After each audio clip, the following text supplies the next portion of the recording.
Assalamualaikum warahmatullahi wabarakatuh. Perkenalkan, nama saya Dela Wulandari dengan nomor BP 2422032 dari jurusan Teknik Kimia Bahan Nabati.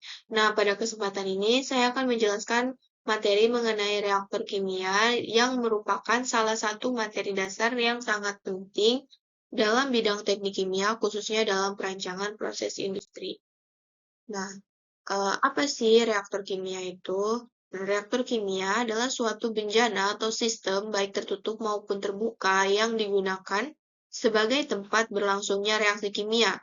Di dalam reaktor, kondisi operasi seperti suhu, tekanan, waktu tinggal, dan komposisi reaktan itu dikendalikan secara ketat dan juga agar reaksi berjalan langsung secara aman, efisien, dan juga menghasilkan produk sesuai dengan spesifikasi.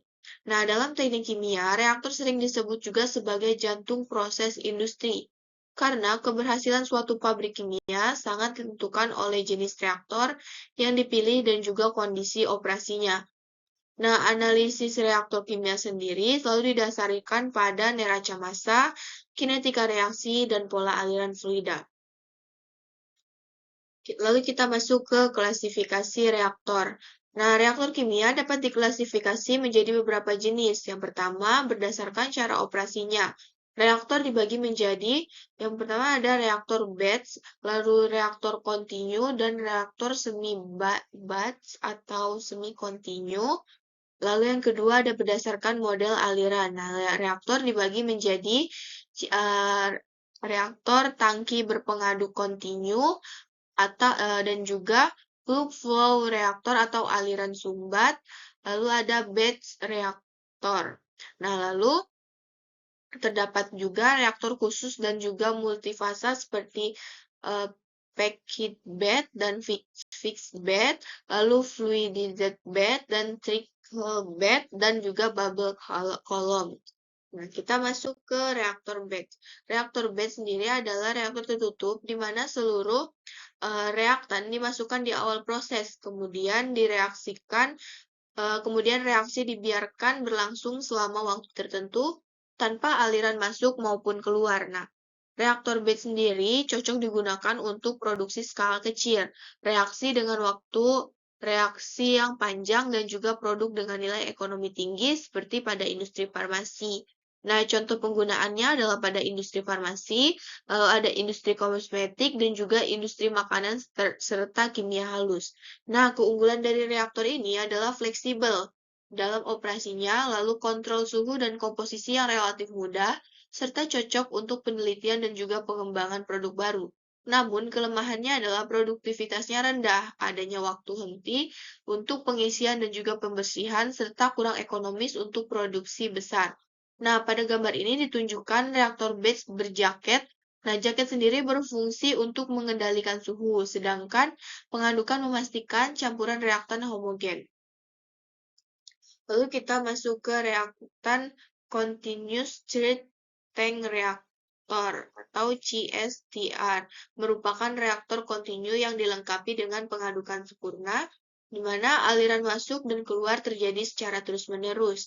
Nah, menurut Vogler, asumsi utama pada CSTR adalah konsentrasi dan juga suhu di dalam reaktor sama dengan kondisi di aliran keluar.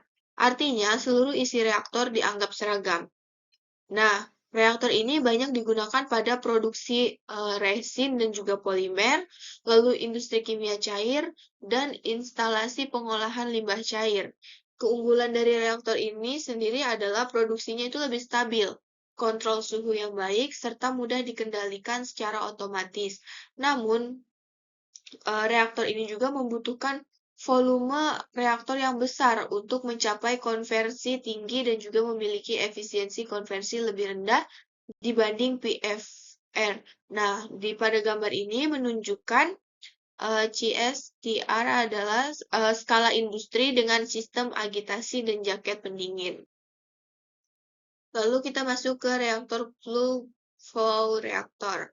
Nah, reaktor ini adalah reaktor yang berbentuk pipa panjang, di mana fluida mengalir secara aliran sumbat tanpa pencampuran aksial. Nah, pada reaktor ini, konsentrasi dan juga laju reaksi berubah secara kontinu sepanjang berpanjang reaktor.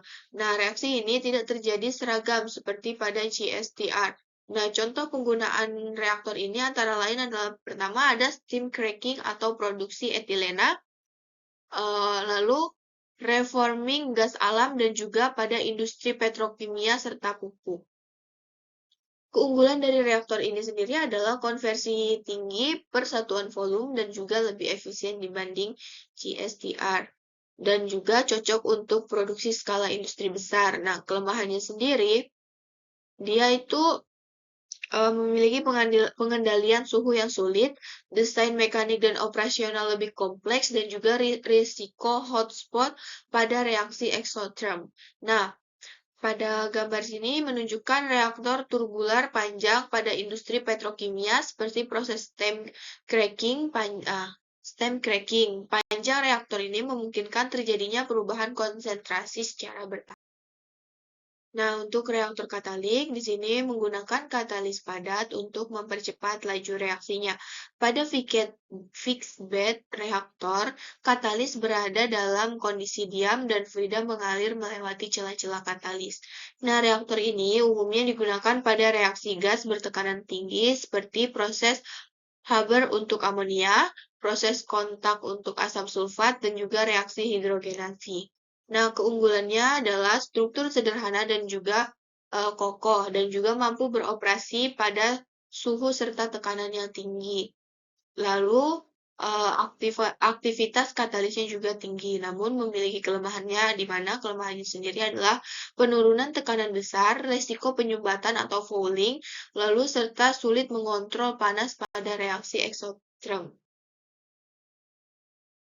Nah, pada fluid bed, aliran fluida membuat partikel katalis bergerak seperti fluida. Hal ini menghasilkan perpindahan panas dan juga massa yang sangat baik. Reaktor ini biasanya digunakan pada fluid katalis cracking, lalu ada gasifikasi batu bara, oksidasi katalik. Nah, keunggulan dari reaktor ini sendiri, di mana reaktor ini relatif keseragaman dan juga cocok untuk kapasitas besar.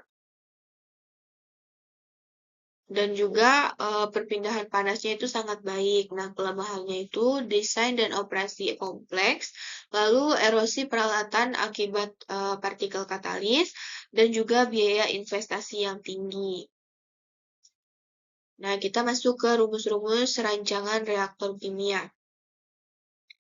Nah, pada reaktor base atau hubungan utama adalah antara laju reaksi dan juga waktu reaksi, bukan volume. Di mana semakin besar laju reaksi, maka waktu yang dibutuhkan untuk mencapai konversi tertentu semakin singkat.